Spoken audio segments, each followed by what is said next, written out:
300 கோடி 400 கோடி போட்டு படம் எடுத்தாதான் தியேட்டருக்கே போறான். பிரம்மாண்டமான படங்களின் மூலம் என்ன கொடுத்தீங்க? நான் ரஜினியிடமே சொல்லிட்டு வந்தேன். ஆனா ஒரு முள்ளும் மலரும் மாதிரி மீண்டும் நடிக்க பாருங்க. ஒரு 6லிருந்து 60 வரை மாதிரி ஒரு படத்தில் நடிக்க பாருங்க. எங்கேயோ கேட்ட குரல்னு ஒரு படம் நடிச்சீங்களே, அதில் கடைசியில் இந்த அம்பிகாவை வந்து பார்ப்பீங்க, என் கண்ணு முன்னாலே இருக்கு. அது மாதிரி படங்க பண்ணுங்க. இதெல்லாம் என்ன காலத்தால் நிற்காது சார்னு சொல்லிட்டு தான் நான் வந்தேன். யோசிச்சு பாருங்க. இப்போ கமலஹாசன் நீங்கள் அபூர்வ ராகங்கள் படங்கள் இப்போ போய் பாருங்க. ஒன்றுமே இல்லை, பாலச்சந்தர் எடுத்த ரஜினியும் கமலஹாசன் எடுத்த அவர்கள் படம் பாருங்க. இதெல்லாம் என்ன எத்தனாயிரம் கோடி பட்ஜெட்டில் எடுத்த படங்க. ரொம்ப சாதாரண பட்ஜெட்டில் சிறப்பாக எடுத்த படங்கள்லாம் சிறப்பாக நடந்தது. இந்த விஜயன் நடித்த படங்கள்லேயே இந்த பூவே உனக்காக, காதலுக்கு மரியாதை, இந்த படங்களை பார்த்து அதுக்கு பிறகுதான் அவர் பெரிய ஸ்டார் ஆனாரு. ஆனால் அந்த படம் தான் நிற்கும். இதெல்லாம் எப்படி நிற்கும்? தமிழருவி என்று அழைத்தார். இன்று வரை அடையாளமாக விளங்கும் அந்த பெயருக்கு நியாயம் சேர்க்கும் அரிய மனிதர். காந்திய வழியை கையில் எடுத்த அரசியல் புனிதர் இவர். 50 ஆண்டுகளுக்கு மேலாக பொது வாழ்க்கையில் இருந்தாலும் எளிமையாக எந்நாளும் கொண்டவர். தமிழால் அவரும், அவரால் தமிழுக்கும் எப்போதும் மகிழ்வடைகிறது. அமுதே, தமிழே, முத்தே, மணியே, தமிழ் அருவியே அழைத்து மகிழ்கிறோம் இப்போது. அன்பிற்கினிய டாக்டர் வீரபாபு அவர்களே, கலையுலகில் நான் மிகவும் மதிக்கின்ற 2 ஆளுமைகள், என் இனிய நண்பர் தங்கர் பச்சான் அவர்களே, நடிகரும் இயக்குனருமாகிய சமுத்திரக்கனி அவர்களே, சுரேஷ் காமாட்சி அவர்களே, குழுமி இருக்கின்ற நண்பர்களே, உங்கள் அனைவரையும் முதலில் நான் வணங்கி மகிழ்கிறேன். திரையுலகத்திற்கும் எனக்கும் மிகப்பெரிய இடைவெளி உண்டு. பொதுவாகவே திரையுலகம் சார்ந்த விழாக்களில் என்னை நீங்கள் காண முடியாது. சமீப காலங்களில் வரக்கூடிய திரைப்படங்களின் மீது எனக்கு மிகுந்த வருத்தமும் உண்டு, கோபமும் உண்டு. விதியே விதியே தமிழச் சாதியை என் செய்ய நினைத்தாய் எனக்குறையாயோ என்று பாரதி புலம்பியதைப் போலத்தான் இன்றைய திரைப்படங்களை பார்த்தால் ஒவ்வொரு தமிழனும் உண்மையில் புலம்பியாக வேண்டும். எந்த விதமான சமூக பிரஜையும் இல்லாமல், எந்த விதமான தார்மீக நெறிக்கு உட்பட்ட இயல்புகளும் இல்லாமல், பணத்தை மட்டுமே குறிக்கோளாக வைத்து மிக மலினமான படங்களை இன்றைக்கு திரையுலகம் தந்து கொண்டிருக்கிறது என்பதுதான் வருத்தத்திற்குரிய ஒரு விஷயம். நான் சின்னஞ்சிறு பையனாக இருந்த பொழுது என் தாய் என்னை திரைப்படங்களுக்கு அழைத்து செல்வார்.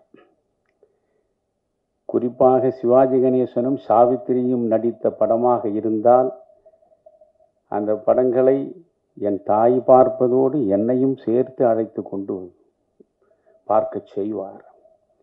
என்னிடம் ஏதாவது ஓரளவு திறமைகள், ரசனைகள் இருக்கின்றன என்றால் அவை அனைத்தும் என் அன்னை எனக்கிட்ட பிச்சை. பாசமலரை நான் என்னுடைய தாயோடு தான் பார்த்தேன். பாசமலரை பார்க்கிற பொழுது அண்ணன் தங்கைக்கு இடையே இருக்கக்கூடிய உறவின் பெருமையை, ஆழத்தை எவ்வளவு அர்த்தபூர்வமாக அது வெளிப்படுத்தியது.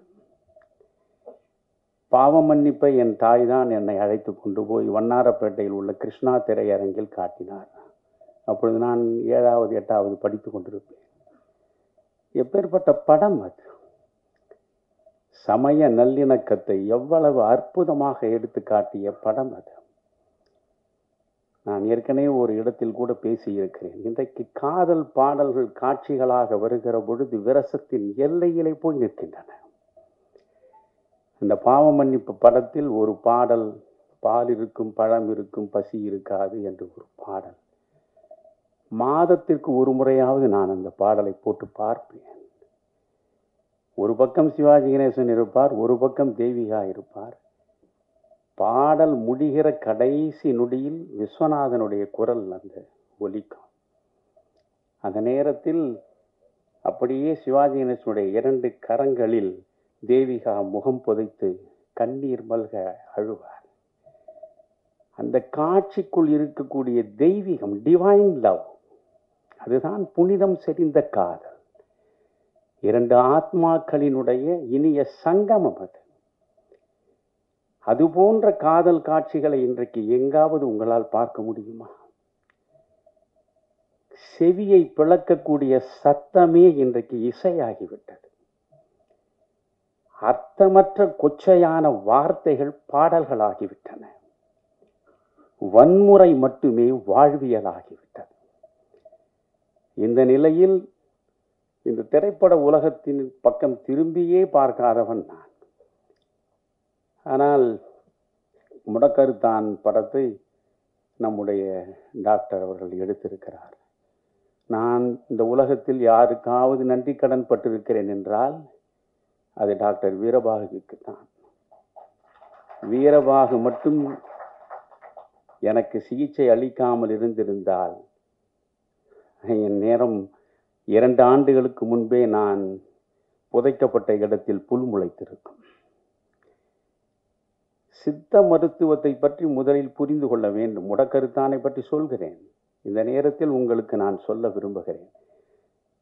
நான் யூடியூபிலும் இருக்கிறது, தமிழறிவு மணியன் சிந்தனை களஞ்சியம் என்று. மக்களுக்கு எவையெல்லாம் சென்று சேர வேண்டுமோ அவற்றை மட்டுமே பதிவு செய்வதற்கான அது இடம். அதில் சித்த மருத்துவத்தின் சிறப்பியல்புகள் என்றே நான் பேசி அதை வெளியிட்டிருக்கிறேன்.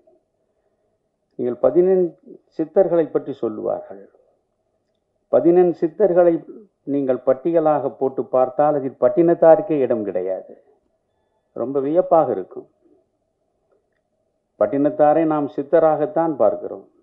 சித்தர் பரம்பரையில் பட்டினத்தாரை சேர்த்து வைத்துத்தான் நாம் சிந்திக்கிறோம். ஆனால் உண்மையில் பார்த்தால் 14 சித்தர்களின் பட்டியலில் பட்டினத்தார் இருக்க மாட்டார். காரணம், வெறுமனே பாடல்கள் புனைவதனாலேயே ஒருவன் சித்தனாக்கி விடுவதில்லை.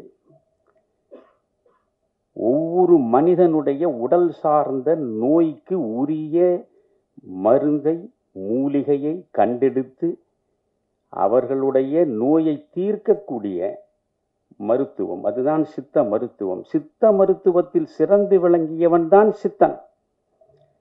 பட்டினத்தாருக்கு மருத்துவம் தெரியாது. அதனால் சித்த மருத்துவர்களை மட்டுமே அடிப்படையாக வைத்து 14 சித்தர்களை ஒரு பட்டியலாக உருவாக்கி இருக்கிற தமிழ் மண் இது. இந்த சித்த மருத்துவத்தை பற்றி நீங்கள் புரிந்து கொள்ள வேண்டும். என் அனுபவத்தை நான் உங்களிடம் பகிர்ந்து கொள்கிறேன். கொரோனாவால் பாதிக்கப்பட்டேன். என் கல்லூரி காலத்தில் 1966 நான் மாநில கல்லூரியில் சேர்ந்தேன். என் கல்லூரி காலம் தொட்டு நான் ஆசனம் போடுபவன். மறந்தும் ஒரு சிகரெட்டை நான் உதட்டில் வைத்ததில்லை. ஒரு துளி மதுவை நான் சுவைத்ததும் கிடையாது. நான் செஷல்ஸ் என்ற தீவு, அழகான தீவு, அது அரபிக்கடலில் ஆப்பிரிக்காவை ஒட்டிய பகுதியாக இருக்கிறது. அங்கே தமிழர்களிடையே பேசுவதற்காக நான் சென்றேன். இந்த தமிழ்நாட்டில் இருந்து பெருந்தலைவர் காமராஜர் விருதுநகரில் தோற்கடிக்கப்பட்ட அன்றே இந்த மண்ணில் இருப்பதே பாவம் என்று கருதி இங்கிருந்து சென்ற ஒரு மனிதன் தான் டாக்டர் ராமதாஸ். அவர் அங்கே மிகப்பெரிய மருத்துவராகவும் மிகப்பெரிய 5 நட்சத்திர ஓட்டல் உரிமையாளராகவும் இருக்கிறார். அங்கே எனக்கு தங்கும் ஏற்பாடு செய்தார். மற்ற எல்லாரையும் வரவழைத்து விருந்து கொடுத்தார். அந்த விருந்தில் ஒயின் பரிமாறப்பட்டது. நான் சொன்னேன், நான் இவற்றையெல்லாம் சுவைத்து பழக்கம் கிடையாது என்று தவிர்த்து விட்டேன்.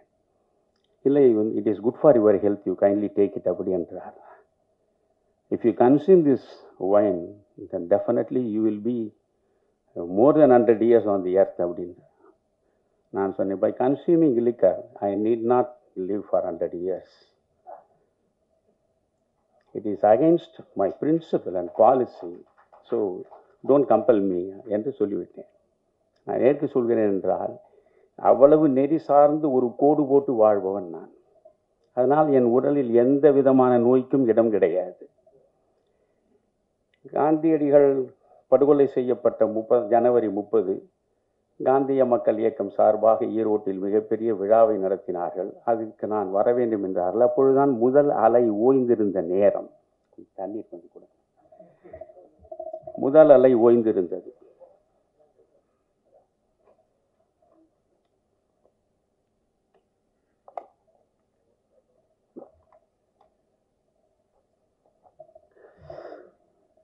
ஈரோட்டில் இருக்கக்கூடிய நண்பர்கள், ஐயா ஜனவரி 30 காந்தி நினைவு நாள், நீங்கள் நிச்சயம் வர வேண்டும் என்றார்கள்.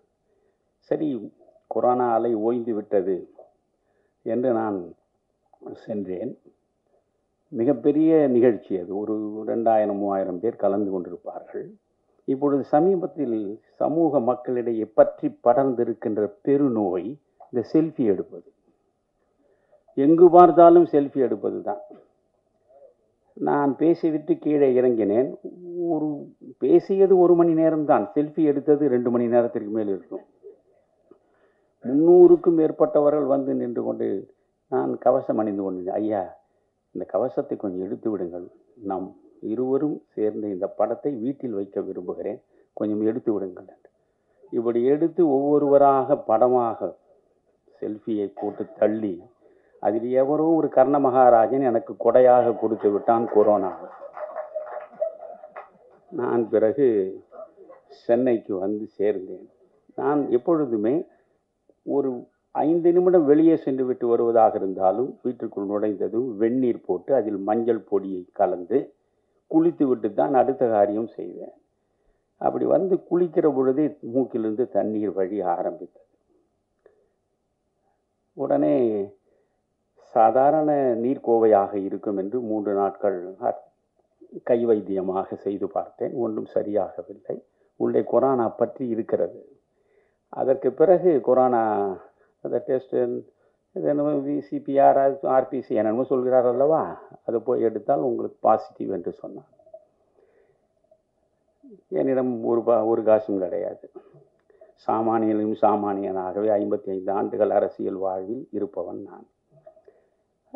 கொரோனா என்றால் பொழுது உள்ள அரசியல்வாதிகள் உடனே அப்போலோவில் படுத்து விடுவார்கள், அல்லது பெரிய பெரிய மருத்துவமனையில் போய் படுப்பார்கள். அவர்கள் எவ்வளவு லட்சமானாலும் கொடுக்கக்கூடிய வசதியும் வாய்ப்பும் உள்ளவர்களாக இருப்பவர்கள்.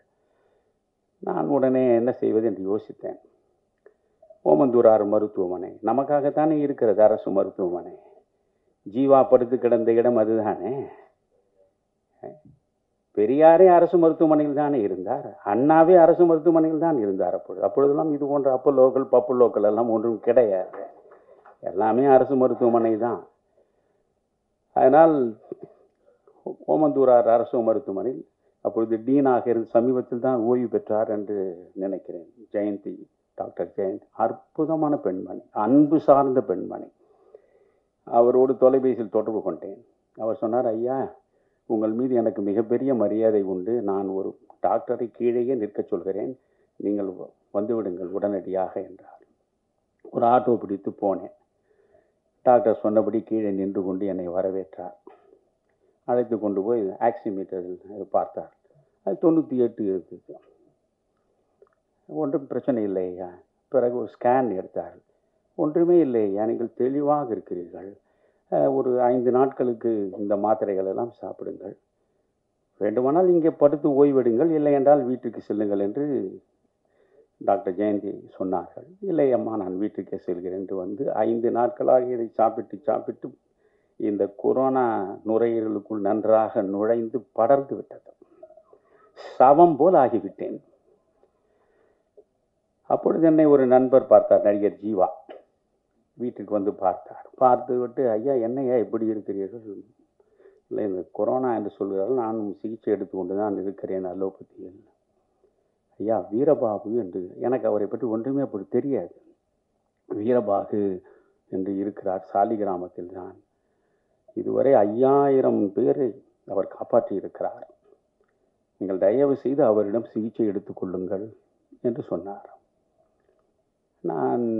எனக்கு அவரை பற்றி சரியாக தெரியாதே என்றேன்.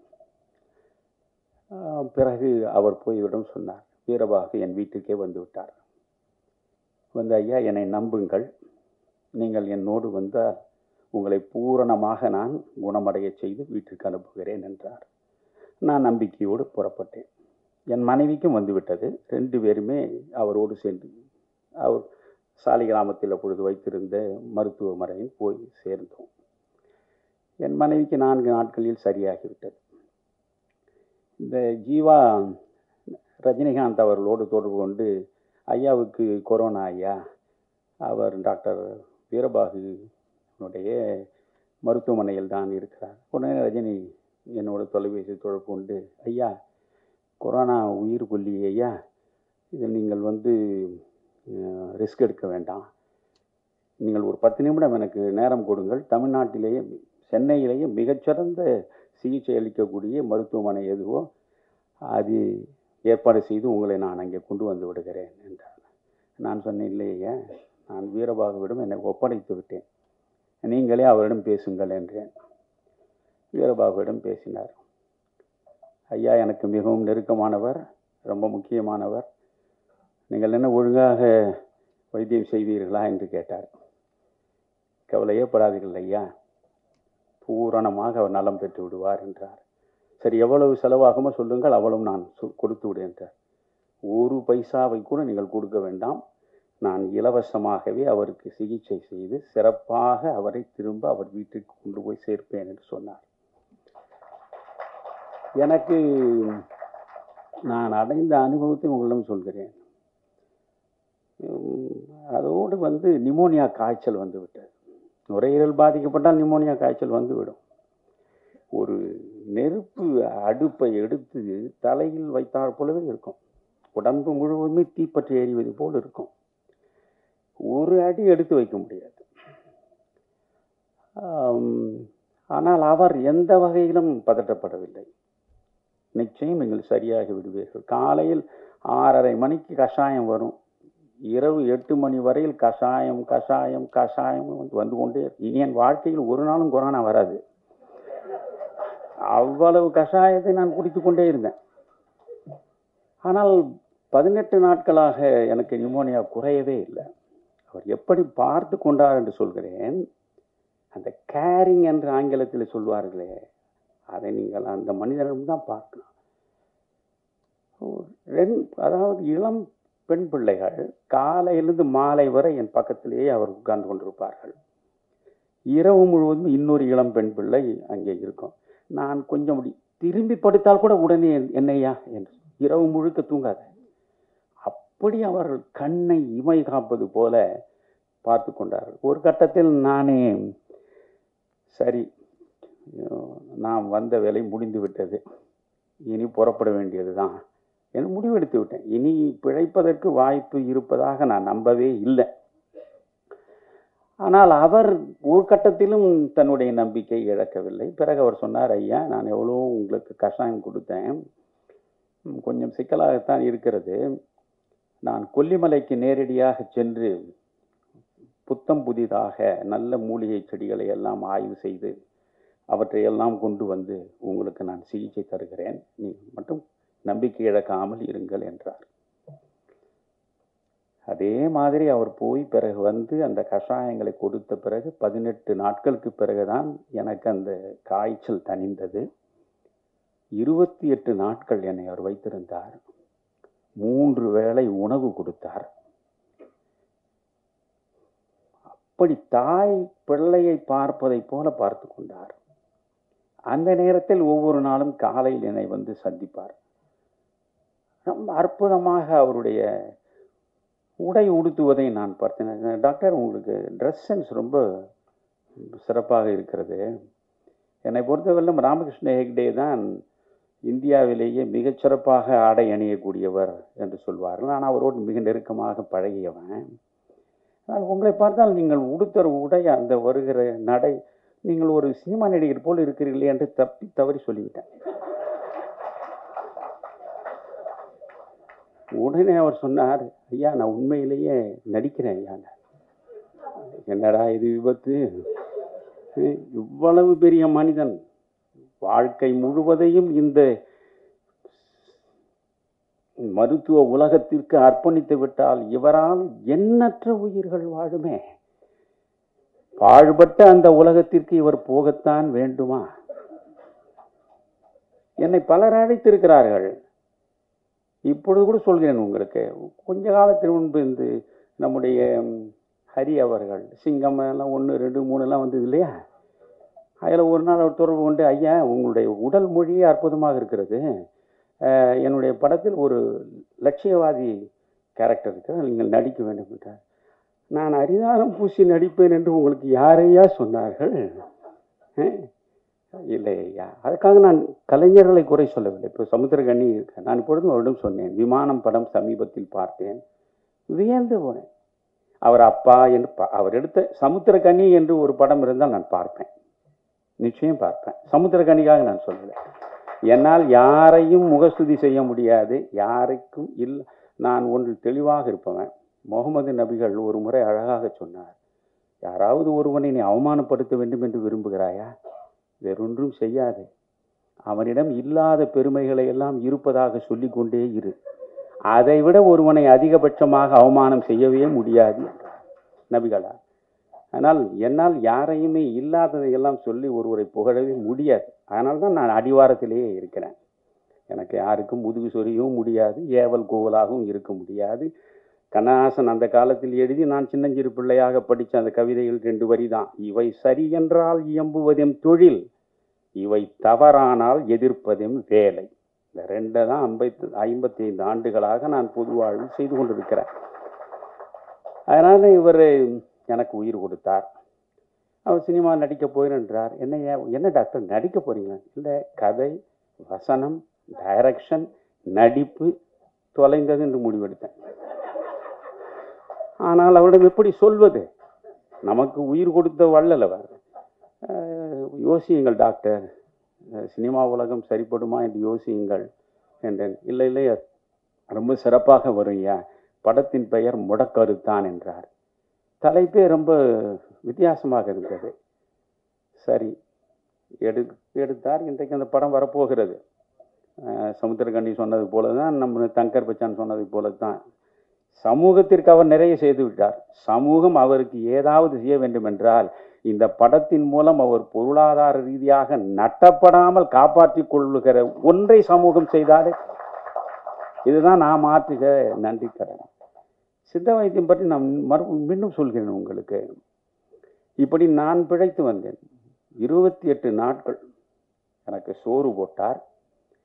என்னை ஒரு தாயை போல் பார்த்து கொண்டார். 2 பிள்ளைகள் என்னை அப்படி பராமரித்தார்கள். வீட்டில் இருப்பது போல தான் அங்கேயும் படித்து கொண்டே தான் இருந்தேன். எனக்கு ஒரு மருத்துவமனையில் இருந்தார் போல உணர்வே இல்லை.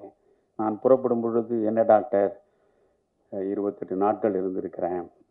அப்புறம் ரஜினிக்கு ஃபோன் பண்ணி, இது மாதிரி என்னை காப்பாற்றி விட்டார், நீங்கள் அவரிடம் பேசுங்கள்னு. அவரிடம் பேசி ரொம்ப நன்றி, ஏதாவது நான் செய்யணுமா? ஒன்றுமே செய்ய வேண்டாயா என்று மறுத்து விட்டார். பிறகு நான் சொன்னேன், என்னால் என்னுடைய சக்திக்கு, ஏனென்றால் சோறு போட்டிருக்கிறீர்கள், வெறும் மருந்து மட்டும் இல்லை, 28 நாட்கள் சோறு போட்டு எனக்கு எல்லாம் செய்திருக்கிறீர்கள், ஏதோ என்னால் இயன்றதை கொடுத்து விட்டு போகிறேன். முடியவே முடியாது என்று மறுத்த. அப்படிப்பட்ட ஒரு மனிதனை மருத்துவ உலகத்தில் பார்க்க முடியுமா? அந்த நேரம்தான் 7 லட்சம், 8 லட்சம், 10 லட்சம் என்று பெரும்பாலான டாக்டர்கள் தோட்டம், துறவு, மாட மாளிகை, கூட கோபுரங்கள் உள்ளவர்களாக மாறியதற்கு கொரோனா தான் காரணம். இன்னொரு கொரோனா வருமா என்று காத்து கொண்டிருக்கிறார். வெட்டியான் இருந்தார் என்றால் மயானத்தில் இன்றைக்கு 10 சாவு வரும் என்றால் அவர் சந்தோஷமாக இருப்பார். ஏனென்றால் 10 சாவு வந்தால் நமக்கு வயிற்று பசிக்கு வழி கிடைக்கும் என்று. ஆனால் இவர்கள் மிக மோசமான மனிதர். எதுவுமே வேண்டாம் உங்களுக்கு. விஜயகாந்த் ஒரு படத்தில் எடுத்தது தவறே கிடையாது, கொஞ்சம் கூட மிகையே கிடையாது. செத்து போன பிணத்தை வைத்துக்கொண்டு சிகிச்சை செய்வதாகவே நடித்து லட்சக்கணக்கில் சுரண்டக்கூடிய அளவுக்கு இருதயத்தை முழுவதுமாக இழந்துவிட்ட மலினமான மனிதர்கள் உள்ள மண். இன்னொன்று சொல்கிறேன் உங்களுக்கு, என்னுடைய மனைவி சித்த மருத்துவத்தின் பக்கம் நீங்கள் திரும்ப வேண்டும் என்பதற்காக சொல்கிறேன். நான் முடக்கருத்தான் படம் பார்த்தால் போதாது. என்னுடைய மனைவிக்கு இருதய நோய் வந்தது. முதலில் ஒரு ஸ்டென்ட் வைத்தார்கள். அது கோயம்புத்தூரில் நான் என் மகன் வீட்டிற்கு போயிருந்த பொழுது மயங்கி விழுந்து விட்டால் உடனடியாக கேஎம்சியில் கொண்டு போய் சேர்த்தோம். அந்த கேஎம்சி மருத்துவமனையினுடைய டாக்டர் பழனிசாமி அவர் எனக்கு நல்ல நண்பர், நல்ல ரசிகர். ஆனாலும் யாரிடத்தும் எதற்காகவும் நான் போய் நிற்க மாட்டேன். ஜெயலலிதா மீது எனக்கு 1000 விமர்சனங்கள் உண்டு. ஆனால் அந்த நேரத்தில் ஜெயலலிதா தான் என்னை காப்பாற்றினார். இந்த மருத்துவ காப்பீட்டு திட்டம் என்று ஒன்று இருக்கிறது அல்லவா, 2 லட்சம் ரூபாய் காப்பீட்டு திட்டத்தில் நீங்கள் கணவன் மனைவிக்கு மருத்துவ சிகிச்சை தனியார் மருத்துவமனையிலும் எடுத்துக்கொள்ளலாம். என் மகன் கொண்டு போய் இந்த கேஎம்சியில் சேர்த்து விட்டான். நீங்கள் பார்த்தால் அது 2 லட்சம் ரூபாய் ஆயிற்று. ஒரு ஸ்டண்ட் வைப்பதற்கு கரெக்டாக 1,98,000 ரூபாய். 1,98,000 ரூபாய் அந்த ஸ்டண்ட்டை வைத்து ஒரே நாள் தான், ஒரு நாளில் வைத்து மறுநாள் அனுப்பிவிட்டார்கள். என்ன முதலிலே கேட்டு விடுவான், ஐயா எப்படி கேஷ் இல்லை ஐயா இந்த மருத்துவ காப்பீட்டு திட்டம். இதற்காக நான் கோவையிலிருந்து உடனே ஒரு ரயிலை பிடித்து சென்னைக்கு வந்து வீட்டிலிருந்து அந்த மருத்துவ காப்பீட்டு ஆன அந்த அட்டை இருக்கிற அதை கொண்டு போனேன். கொண்டு போய் இதை காட்டினேன். பார்த்தான், ஓ சரி, அப்போ 2 லட்சத்துக்கு குறைவில்லாமல் நாம் இதை எடுத்துட முடியும். பில்லை பார்த்தா நான் நினைச்சேன் இது என்ன ஒரு 1 லட்சம் போனால் நமக்கு ஏதாவது ஆனால் இன்னும் 1 லட்சம் இருக்கும். 1,98,000. நான் சொன்னேன், ஏன் டாக்டர் 2,000 விட்டுட்டீங்க? இதுதான் மருத்துவர்களுடைய குணம். சரி ஸ்டென்ட் வச்சோம். 1 வருடம் தான் அவ சுமாராக இருந்தா. அடுத்த ஆண்டு பார்த்தீங்கன்னா திரும்ப மோசமான நிலைக்கு போயிட்டா. போன பிறகு நான் ஏதோ கதை சொல்ல நினைக்காதீங்க, இதை ஒரு உங்களுக்கு அர்த்தபூர்வமாக பேசுகிறேன். என வார்த்தைகளை விரயப்படுத்துவது என் வாழ்க்கையே கிடையாது. என்ன செய்வதென்று புரியவில்லை எனக்கு. இந்த மருத்துவ உலகத்தை பார்த்தாலே, ஏனென்றால் அப்பொழுது வீரபாகுவோடு இல்லை, இதுக்கு வீரபாகுவை சந்திப்பதற்கு முன்பு நடந்தது. சித்த மருத்துவத்தை பற்றி எனக்கு ஒன்றும் தெரியாது. உடனே என்ன செய்வது என்று யோசித்தேன். 1999 தமிழ் மாநில காங்கிரஸ் தனியாக நின்றபோது மூப்பனார் பொது தலைவர், நான் 5 பொதுச் செயலாளர்கள், நான் KS அழகிரி, பீட்டர் அல்போன்ஸ் பொதுச் செயலாளர் இருந்த நேரம். அப்பொழுது இப்போது பாரதி ராஜா ஹாஸ்பிட்டல் இருக்கிறதே, அதனுடைய உரிமையாளர் டாக்டர் நடேசன், அவருக்கு எம்பியாக இருக்க வேண்டும் என்று ஆசைப்பட்டு அவர் என் வீட்டிற்கு வந்தார். என்னிடம் கேட்டார். நான் அதை மூப்பனாரிடம் சொல்லி பிறகு அவர் எம்பியாக அந்த தேர்தலில் நின்றார். நானும் மூப்பனாரும் சென்று அவருக்காக பேசினோம். தோற்று போனார், அது வேறு கதை. உடனே அவர் என் நினைவுக்கு வந்தார்.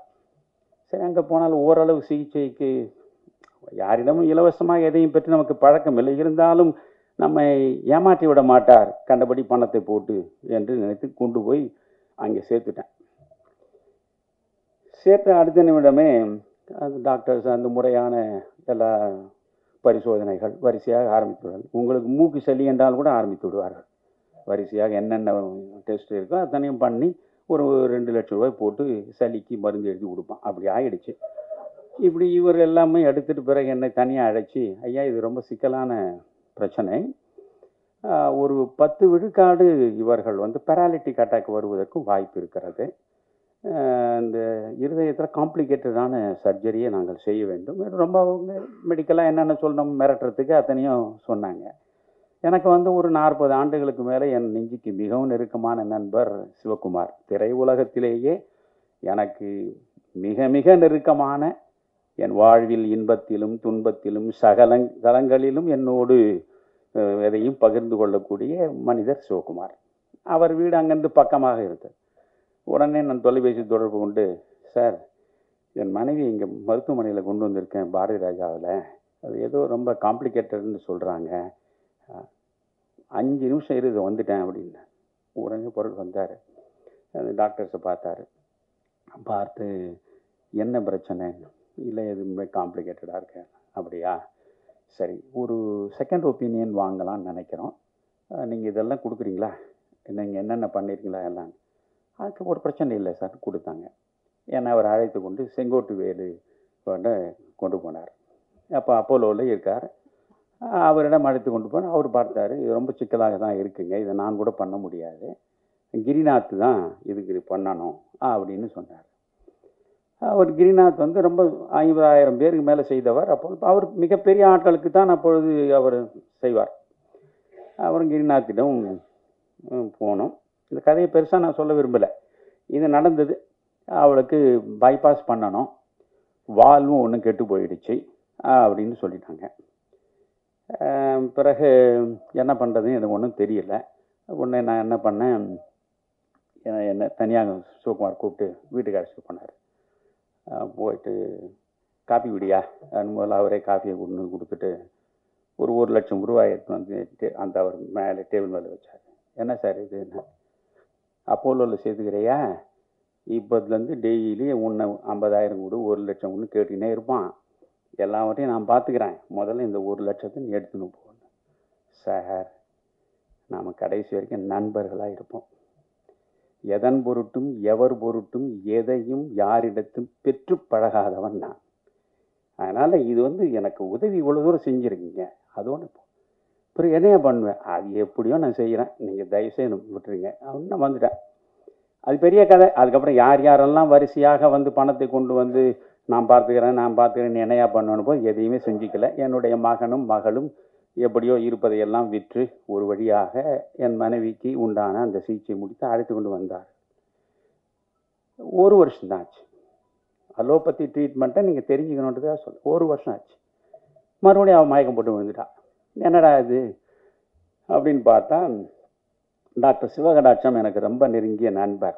அவரிடம் அவர் சொன்னார், கோபால் முருகன் இன்னைக்கு ஒரு அற்புதமான ஒரு இளைஞர் லண்டன்லேருந்து வந்திருக்காரு, தமிழ்நாட்டுக்கு கிடைத்த மிகப்பெரிய வரம், அந்த இளைஞர் உங்களுக்கு நான் அறிமுகப்படுத்துகிறேன் அப்படின்னு சொல்லி ஃபோன் பண்ணி சொல்லி நீங்கள் அவரை போய் பாருங்கன்னாரு. சொல்லிட்டு ஒரே ஒரு வார்த்தை சொன்னார், ஒழுக்கத்திற்கும் உண்மைக்கும் நேர்மைக்கும் எதையாவது செய்ய வேண்டும் என்று நீங்கள் விரும்பினால் இவருடைய மனைவிக்கு நீங்கள் விசேஷமாக கவனம் செலுத்தி சிகிச்சை பண்ணுங்க டாக்டர் அப்படின்னு சொல்லி அனுப்புனார். பிறகு அவர் பார்த்தார், வால்வு போயிடுச்சியா, அதனால் ஒரு வால்வை மாற்றணும்.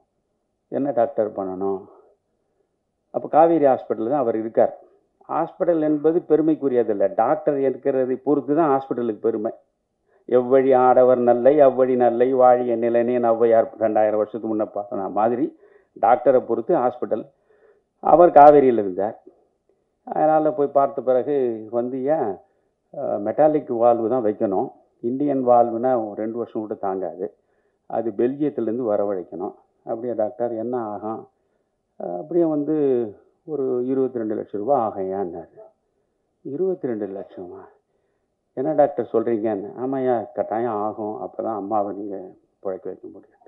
அப்போ நானும் ரஜினியும் வாரத்தில் 3 நாளாவது தொடர்ந்து உட்காந்து 2 மணி நேரம் 3 மணி நேரம் இந்த நாட்டையே திருத்தறதுக்காக பேசினேன். இந்த நேரம் அது ஆச்சுங்களா. அப்போது நான் காவேரியில் இந்த பிரச்சனையை பற்றி யோசிச்சுருக்கேன். ரஜினி லைனில் வந்தார். ஐயா, நம்ம இன்றைக்கி மாலையில் பார்க்கலாமா அப்படின்னாரு. நான் சொன்னேன், சார் நான் இன்னைக்கு காவேரி மருத்துவமனை. என்ன ஆச்சு? என் மனைவிக்கு கொஞ்சம் பிரச்சனை. என்ன பிரச்சனை? ஏதோ வால்வு மாற்றணும். ஐயா, வால்வு மாற்றணுன்னா ரொம்ப அதிகமான செலவாகுமே, அது ரொம்ப 20-25 லட்சம் ரூபா ஆகும். ஆமையா, ஒரு 22 லட்சம் ரூபா ஆகும்னு சொல்கிறேன். நீங்கள் தயவுசு தப்பாக நினைக்காதீங்கய்யா, உங்களை பற்றி எனக்கு தெரியும், இது முழு செலவு நான் ஏற்றுக்கிறேன்யா, நானே பண்ணிடுறேன்யான்னு. வேண்டாம்யா, let us be friends forever. நம்ம கடைசியில் நண்பர்களாக இருப்போம், யாரிடத்தும் எதையும் பெற்று எனக்கு பழக்கம் இல்லை. என்னையா பண்ணுவீங்க?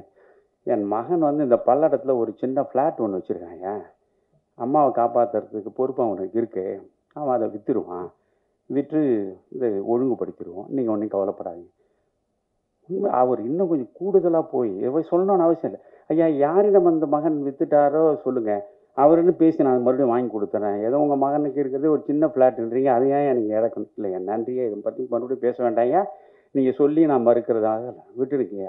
ரியாஸ் இங்கே இருக்காரு, ரியாஸ் இருக்கார், ரூபா. அப்போ பிறகு அது நடந்தது. என் மகன் அந்த ஒரு சின்ன வீடு ஒரு 500-600 சதுரடி பல்லடம் பக்கம் வச்சுருந்தான், அதை விற்று கொண்டு சரியாக்கிட்டோம். அலோபதி ஆச்சா. நான் என்ன நினச்சின்னு இருக்கேன், ஓ நம்ம மனைவியினுடைய இருதயத்துக்கு அறுவை சிகிச்சையும் செஞ்சாச்சு, பைபாஸ் அப்போலோவில். இப்போ வால்வும் மாற்றியாச்சு, இனி கவலையே கிடையாது அப்படின்னு ரொம்ப மகிழ்ச்சியாக இருந்தேன். 2 ஆண்டு தான் ஆச்சு, மறுபடியும் பிரச்சனையாயிடுச்சு. என்னடா டாக்டர் கோபால் முருகன் எங்கே இருக்காருன்னு கேட்டால் அவர் வந்து எம்ஜிஎம்க்கு மாறிட்டார் சார் இப்போ. சரி, நான் அவருக்கு ஃபோன் பண்ணேன். அது ஆனால் இப்போ அந்த கோபால் முருகன் இந்த இடத்துல நான் நன்றி சொல்கிறேன். அந்த காவேரி ஹாஸ்பிட்டலில் 22 லட்சத்துக்கு மேலே பில்லை போட்டாங்க. போட்டதில் இவர் இங்கேருந்து ஃபோனை போட்டார். டாக்டருக்கு ஃபீஸ் எவ்வளோ போட்டிருக்கீங்கன்னு கேட்டார். 1,40,000 ரூபா உங்களுக்கு போடுறேன், அந்த 1,40,000 ரூபாய் எடுத்துருங்கன்ட்டார். ஒரு பைசா அவர் வாங்கலை. ஒரு பைசாவையும் வாங்காமல் எனக்கு அவர் அந்த சிகிச்சையை செய்தார். அந்த உண்மைக்கும் ஒழுக்கத்துக்கும் அவர் கொடுத்த மரியாதை. இப்போ திரும்ப அவரையே தேடி எம்ஜிஎம் போனால் அவர் பார்த்துட்டு, கொஞ்சம் பிரச்சனை இருக்கே அவங்களுக்கு, கொஞ்சம் ஆன்ஜியோ பண்ணிட்டா நல்லது. என்ன டாக்டர் ஆகும்? அது ஒரு பேக்கேஜ், அது ஆன்ஜியோ பண்ணால் ஒரு 60,000 ரூபா ஆகும் அப்படின்னு. சரி, எப்படியும் சிரமப்பட்டு நம்ம பண்ணி பார்ப்போம், 4 நண்பர்கள் உதவியோடு பண்ணலாம் அப்படின்னு. சரி டாக்டர், நீங்கள் ஆன்ஜியோ பண்ணுங்கன்ட்டு இவ்வளோ அழைச்சின்னு போயிட்டேன். ஆன்ஜியோ நடத்திட்டு அந்த தனியாக கூப்பிட்டாரு. அவர் நல்ல டாக்டர், எனக்கு அதில் குறையே இல்லை. அவர் சொன்னார், ஐயா மறுபடியும் வாழ்வு கெட்டு போச்சு. என்ன இப்போ தான் 2 ஆண்டுகள் தானே, அது மறுபடியும் வாழ்வு கெட்டு போச்சுன்றீங்க. நான் வாழ்நாள் பூரா நீ பிரச்சனை இல்லைன்னு நினச்சேன். அப்படி இல்லையா, இது வந்து உங்களுக்கு ஸ்பேர் பார்ட்ஸ் மாற்றுற மாதிரி தாங்க. ஒரு ஸ்பேர் பார்ட்டு, ஒரு ஸ்கூட்டர் வச்சுருக்கீங்க, இல்லை ஒரு கார் வச்சுருக்கீங்க, ஒரு ஸ்பேர் பார்ட்டு போயிடுச்சுன்னா இன்னும் போடுவீங்க, அது கொஞ்ச நாள் ஓடும், அப்புறம் போனால் மறுபடியும் போடணும். அப்படியா, அப்போ என்னையா பண்ணணும்? ஒரு நல்ல ஃபாரின் மெட்டல் வால்வ் இருக்கியா, அது பண்ணோம்னா 10 வருஷம் அம்மாவுக்கு பிரச்சனை இல்லைன்னாரு. அப்படின்னா எவ்வளோ ஆகும் டாக்டர்? ஏன்னா ஏற்கனவே எனக்கு அனுபவம் இருக்குல்ல, 22 லட்சம்னு. எவ்வளோ ஆகும் டாக்டர்? இப்படி பார்த்தாலும் ஹாஸ்பிட்டல் செலவு எல்லாம் சேர்த்தா ஒரு 40 லட்சம் ஆகும் ஏன்னார். இப்போ தான் சித்த மருத்துவத்துக்கு வரேன். உடனே நான் சொன்னேன், doctor kindly excuse me, literally speaking I ஆம் அ பெனிலெஸ் person. I cannot afford to pay such huge amount. You kindly discharge her in the evening itself. என்ன இவ்வளோ சீரியஸாக இருக்கு, நீ இப்போ it's enough, you kindly discharge. சாயந்தரம் ஆக்ஷன் வந்துட்டேன். வீட்டுக்கு வந்துட்டேன். இரவு பூரா தூக்கம் இல்லை. நமக்காக ஒரு 40 ஆண்டுகள் நமக்காகவே வாழ்ந்தவள், எந்த விதமாக ஒரு வரட்டு மனிதனுக்கு, அவளுக்கு என்னை கரம்பட்டதால் அவளுக்கு எதுவுமே கிடைக்கல, ஆனால் எல்லாவற்றுக்கும் உடன்பட்டு வாழ்ந்தவள். அவளை காப்பாற்றுவதற்கு கூட நம்மளே 4 காசு இல்லை.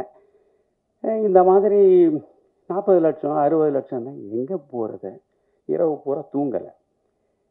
6 மணி இருக்கும், காலையில் எழுந்து அப்பவும் வந்து எனக்கு வீரபாகு தெரிஞ்சிருந்தால் உடனே வீரபாகு பார்த்துருப்பேன். எனக்கு அப்போல்லாம் அவர் இது வரல. வந்து உட்காந்துட்டு எப்படி யோசிக்கிறேன், இதெல்லாம் நீங்கள் சிலவற்றையெல்லாம் நம்பித்தான் தீரணும். அமானுஷ்யமான சில செயல்கள் நடக்கின்றனன்னு சொல்லும் பொழுது, ட்ரூத் இஸ் ஸ்ட்ரேஞ்சர் தேன் ஃபிக்ஷன்னு ஆங்கிலத்திலே ஒரு ப்ராவர்ப் உண்டு. உண்மையில் நடக்கக்கூடிய சம்பவங்கள் கதையை விட வந்து அதிசயமாக இருக்கும். நம்ப முடியாத கதையை விட அதிசயமாக இருக்கும். நான் உட்காந்து அப்படியே பார்த்தேன்னு ரொம்ப சோர்ந்து விரக்தி விட்ட நிலையில் உட்காந்துருக்கேன். இப்போ ஒரு ஃபோன் வந்தது. நான் எடுத்தேன். ஐயா, நான் தஞ்சாவூர்லேருந்து ஒரு சித்தர் பேசுகிறேன்னாரு. என்னையா சொல்லுங்க ஐயான்னு. உங்களுடைய வாழ்வே ஒரு மந்திரம் படித்தேன்யா. திருமந்திரத்தில் உள்ள 3000 பாடல்களை அப்படியே சாறு பிழிஞ்சு நீங்கள் கொடுத்துருக்கிற அந்த புத்தகத்தை 3-4 முறை படிச்சுட்டேன்யா. நான் ரொம்ப வியந்து போனேன். நீங்கள் இன்னும் 100 வயது வாழணும்யா, உங்கள் மனைவி 100 வயது வாழணும். எனக்கு ஏன் நானே என் மனைவியை காப்பாற்றுறது வழி என்னான்னு தெரியாமல் உட்காந்துருக்குறேங்க. நீங்கள் என்ன போய் 100 வயது வாழணும்னு சொல்கிறீங்க. நான் கொஞ்சம் சலிப்போட தான் சொன்னேன். என்னையா உங்கள் மனைவிக்குனார். இப்போ இவ்வளோதும் நடந்து சொன்னேன். ஐயா, உங்களை மாதிரி அறிவாளிகளே இப்படி அலோபதியில் போய் இப்படி வீணாக அலைக்கழிக்கப்படுறது தான் நினச்சா வருத்தமாக இருக்குது. என்னையா பண்ணணும்? நான் சொல்கிறது நம்பிக்கையோடு செய்வீங்களா? சொல்லுங்க, செய்கிறேன். 10 ரூபாய் பெருமானம் உள்ள சிகிச்சையை நான் சொல்கிறேன், செய்வீங்களா? கட்டாயம் செய்கிறேன். 10 செம்பருத்தி பூவை அன்றாடம் வாங்கிக்கங்க. அந்த 10 செம்பருத்தி பூவை 2 குவளை தண்ணீரில் போட்டு 1 மணி நேரம் ஊற வைங்க. ஊற வச்ச பிறகு ஒரு 10 மிளகு அதில் போடுங்க. மருத மரப்பட்டைன்னு நாட்டு மருந்து கடையில் தூளே விற்பான், அதில் ஒரு போடுங்க. அதை வந்து காய்ச்சுங்க. 2 டம்ளரை 1 டம்ளர் ஆக்குங்க. காலையில் குடிக்க சொல்லுங்கள். சங்கு புஷ்பம்னு ஒன்று இருக்குது, அந்த சங்கு புஷ்பம் சனீஸ்வரனுக்கு போடுறது, அதை ஒரு 10 பூவை எடுத்து மிக்சியில் அரைச்சி அவ்வளோதான் ஐயா. இந்த நிமிஷம் 40 லட்சம் ரூபாயை நான் கொடுத்துருந்தாலும் என்ன ஆயிருக்கும் தெரியாது. இப்போ என் மனைவி இது நடந்து ஏறக்குறைய 8-9 மாதம் ஆகிறது. அவள் படுக்கையை விட்டு எழுந்திருக்க மாட்டான். முன்ன அலோபதியில் லட்சக்கணக்கில் கொடுத்த போதும் இப்போ வீட்டுக்குள்ளேயே அவள் குறைந்தது ஒரு 10 நிமிடமாவது இங்கே அங்கே நடக்கிற நிலையில் இருக்கா, ஆரோக்கியமாக இருக்கா. இந்த ஆரோக்கியத்தை 10 ரூபாயில் நான் பெற்றேன். 10 ரூபாயில் இப்போவும் செம்பருத்தி பூ தான் கொடுக்குறேன், அந்த சங்கு புஷ்பம் தான் கொடுக்குறேன். நல்லா இருக்கா. அப்போது இந்த மண்ணில் எப்பேற்பட்ட மருத்துவம் அது. அந்த மருத்துவம் நம்ம தங்கர் சொன்ன மாதிரி தான். ஒரு மரம் என்றால் மரத்தினுடைய வேர், அதனுடைய பட்டை, அதனுடைய பூ, அதனுடைய கிளை, அதனுடைய இலை எல்லாமே மருத்துவ குணம் உள்ளது. மனிதனை படைத்து நீங்க இறைவன் நினைத்தாலும் சரி, இயற்கை நினைத்தாலும் சரி, எல்லா மனிதர்களுக்கும் நோய் வரும். ஆனால் அந்த நோய் அனைத்தையும் தீர்ப்பதற்காகத்தான் இயற்கையில் மரங்களாக படைத்து வைக்கிறது. ஒவ்வொரு மரத்துக்கும் ஒரு மருத்துவ குணம் இருக்கு. ஆனால் நாம் அந்த மரங்களை வெட்டி வீழ்த்துறோம். இயற்கையை நாம முழுவதுமாக அதை எதிர்த்து நாம அழிவு ரீதியாக நாம் இயங்குவதால் தான் இத்தனை சிரமங்களும். அதனால என்ன சொல்றேன்னா, நான் இன்றைக்கு ஓரளவு சிக்கல் இல்லாமல் என்னை போன்ற எளியவர்கள், ஏழ்மையில் இருப்பவர்கள், எந்த விதமான வசதி வாய்ப்பும் இல்லாதவர்கள், மிக மோசமான நோய்க்கு ஆளானாலும் மிக மிக குறைந்த பணத்தை வைத்துக்கொண்டு உயிரையே காப்பாற்றிக் கொள்ளக்கூடிய அரிய சிகிச்சையாக நமக்கு கிடைத்திருப்பதுதான் சித்த மருத்துவம். அந்த சித்த மருத்துவத்தின் சிகரத்தை தொட்ட மனிதன் தான் வீரபாகு. கண்ணெதிரில் நான் பார்த்தேன். நான் இவரிடமிருந்து விடை பெற்று கொண்டு டிஸ்சார்ஜ் ஆக போறேன். அப்போ அவர் சொன்னார், ஐயா நான் ஒரு கணவன் மனைவி இருக்காங்க, உங்களை வரவழைச்சு உங்களுக்கு அறிமுகப்படுத்துறேன்னாரு. கணவனும் மனைவியும் வந்தாங்க. என்ன ஏன் என்ன அவர் சொன்னார், ஐயா என் மனைவிக்கு புற்றுநோய். அப்போலோவிலேருந்து 1000 மருத்துவமனைகளில் பல லட்சம் ரூபாயை நான் இழந்துட்டேன். என் மனைவி சொல்றா, எனக்கு நீங்க சிகிச்சை செய்து பூரணமாக புற்றுநோயிலிருந்து விடுவிக்கணும்னு கூட இல்லை, எனக்கு வலி இல்லாம கொஞ்ச நாள் சாகிற வரைக்கும் வச்சிருந்தா போதும் அப்படின்னு அவ போராடுவாயா. ஆனா வலியோடு தான் அவ வாழ்க்கை நடக்கு. இதில் ஈரோட்டில் இவரிடம் சிகிச்சை பெற்று பலனடைந்த ஒருவர் சொல்லி நான் இப்பொழுது அப்போலோவிலேருந்து இடம் மாறி இங்கே வந்திருக்கேன். முந்தா நாள் தான் வந்து சேர்ந்தேன். 2 நாள் ஆகலையா அந்த அம்மாவுடைய வலி முழுவதும் போயிடுச்சியாங்க. ஆச்சரியமா இருக்கு. அந்த அம்மாவே கேட்டேன், வலியே இல்லையா? அப்போ தீர்க்க முடியாத நோய்களை கூட தீர்க்கக்கூடிய ஒரு மனிதர். இப்போ சமீபத்தில் எனக்கு ஒரு நெருங்கிய நண்பருடைய மனைவி, அவங்க என்னென்னோ வைத்தியம் பண்ணாங்க. காலெல்லாம் வீங்கி போச்சு, கையெல்லாம் வீங்கி போச்சு, முகமெல்லாம் இதுவாகி போயிட்டு அப்படி நிமிர முடியல, உட்கார முடியல, குனிய முடியல. ரொம்ப பயந்துட்டாங்க இந்த அம்மா. கடைசியில் என்னன்னு பார்த்தா ஒரு ஹாஸ்பிட்டல், அந்த ஹாஸ்பிட்டலை கொண்டு போய் 2 நாளில் 43,000 ரூபாய் பில்லை போட்டான். அந்த கேட்ட நான் போய் சொன்னேன், அம்மா நீங்கள் இந்த 2 நாளில் என்ன பண்ணுங்க? இல்லை வைரல் ஃபீவர்னு சொல்கிறான் ஐயா. சொல்லிட்டான்ல, முதல்ல இந்த இடத்த விட்டு புறப்படுங்க. ஏன்னா நான் ஏற்கனவே நிறைய பட்டிருக்கேன். இந்த 43,000 புறப்படுங்க, இல்லைன்னா உங்களை இப்படியே உட்கார வச்சு ஒரு 34 மாதம் வச்சு ஒரு 20 லட்சம் ரூபா வாங்குவான் அப்படின்னு அழைச்சி நான் சொல்கிற இடத்துக்கு நீங்கள் வரீங்களா? சொல்லுங்க ஐயா, நான் டாக்டர் வீரபாகு உங்களை அழைச்சி போகிறேன். அவங்களையும் அவர் கணவரையும் அழைச்சி விட்டேன்.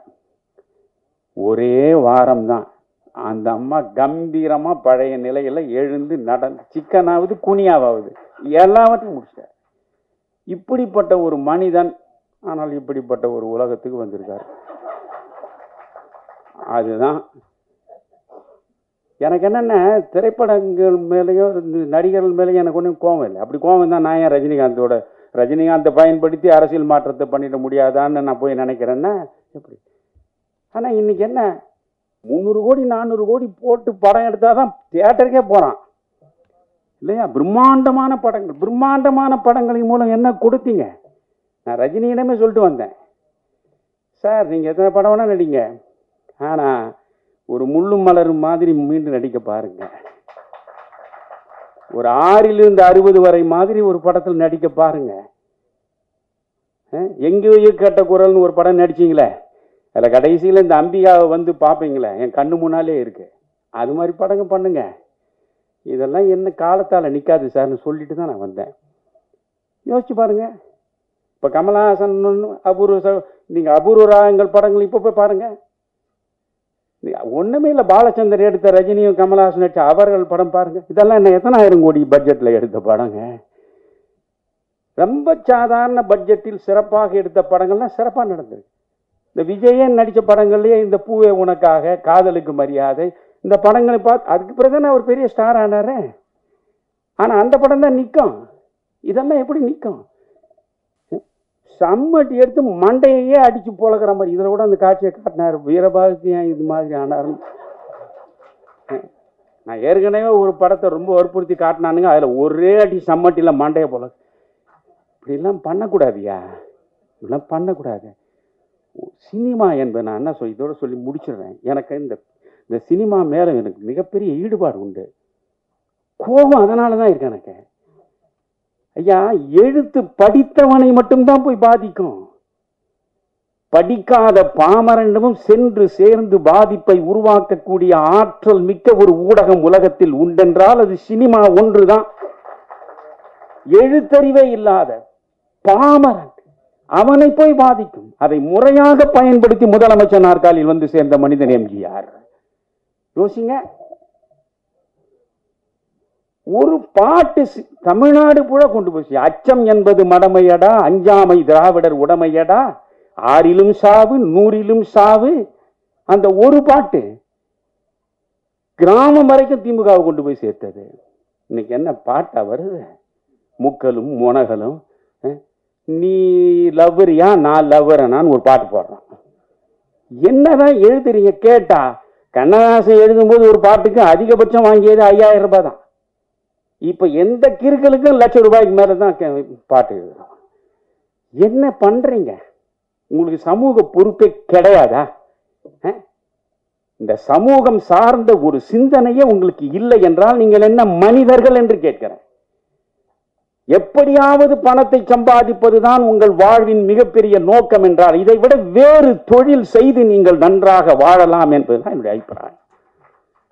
பணம் என்பது என்னையா? அதுக்கு ஒரு மரியாதையே கிடையாது. நிறைவு செய்கிற வரையில் தான் அது பணம். உன் தேவைகளை நிறைவேற்றிவிட்ட பிறகு அது வெற்று காகிதம். அந்த காகிதத்தை என்ன செய்யணும் நீங்க? நான் எனக்கு வீடு வேணும், கிடைச்சிருச்சு. கார் வேணும், கிடைச்சிருச்சு. என்னென்ன வசதி வேணும், எல்லாம் கிடைச்சிருச்சு. அது வரைக்கும் அது பணம். அதற்கு மேல எனக்கு எந்த புதிதாக தேவை இல்லை என்றால் என்னிடம் இருப்பது வெற்று காகிதம். அந்த காகிதத்தை மீண்டும் பணமாக்க வேண்டும் என்றால் இல்லாதவனுக்கு கொடுக்கிற போதுதான் அந்த காகிதம் மறுபடியும் பணமாகும். எனவே எங்கே ஏழை, எங்கே அனாதை, எங்கே அகதி, எங்கே நோயுற்றவன், எங்கே கல்வி அறிவற்று கிடப்பவன் தேடி தேடி கொடுக்க வேண்டும். நான் வீரபாகு இதை சொல்லி நான் முடிச்சிடுறேன்.